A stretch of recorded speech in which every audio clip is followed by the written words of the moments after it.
Welcome to MPI TV. In this quarter's Meetings Outlook survey, we noticed an increased focus on sustainability in meetings and events.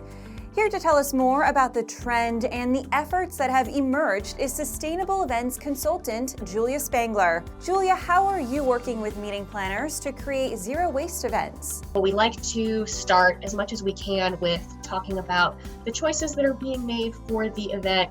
What disposable products, if any, are being used? Are there alternatives? Are there ways to switch those to reusable products? Are there things that we can choose that we know will be donatable or reusable as opposed to things that will need to be thrown away? So that's really where we start. And then we take a look at the waste that we expect to be left over and that we do need to figure out how are we going to keep that out of the landfill. And then we look at what local partners are available to us, whether that's recycling companies, charities that accept donations of different materials, composting facilities, and then we figure out, all right, what is the avenue that we're going to take to keep each of these items out of the landfill and get them to those more useful destinations. Could you speak to the importance of having planners start this process early? The earlier you start, you can make those smart choices and say, all right, we know that we want to use real dishes or we want to use a compostable serviceware, so then you're not kind of locked into a certain level of budget with your catering contractor, things like that. On the other hand, if zero waste is something that you want to start thinking about, but you already are locked into some of those things, there are things you can do. Figure out where you do still have some flexibility. Ask your vendors if there are opportunities to change up what you're doing, and at the very least, work with your venue to get some recycling bins put into place. So just start with the sustainable changes that you can make, and then work to improve at your future events.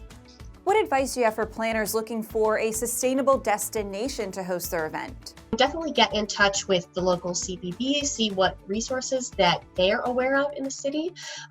There are, of course, cities that come to mind, like Denver and Portland, those destinations that we all think of as green cities. But there are also other cities who may not be top of mind. Pittsburgh has a really green convention center. Indianapolis has really great zero waste infrastructure, a lot of different pieces that you need to pull off a zero waste event. So don't let maybe the size of a destination deter you from trying to pursue your goal there, because a smaller destination might be more flexible in wanting to help you make that happen in order to earn your business and have that meeting there. Definitely create partnerships, but as early in that discussion as you can. Let them know that you have goals for sustainability and what you want to achieve, so that again those can be baked into your decision making from the very beginning.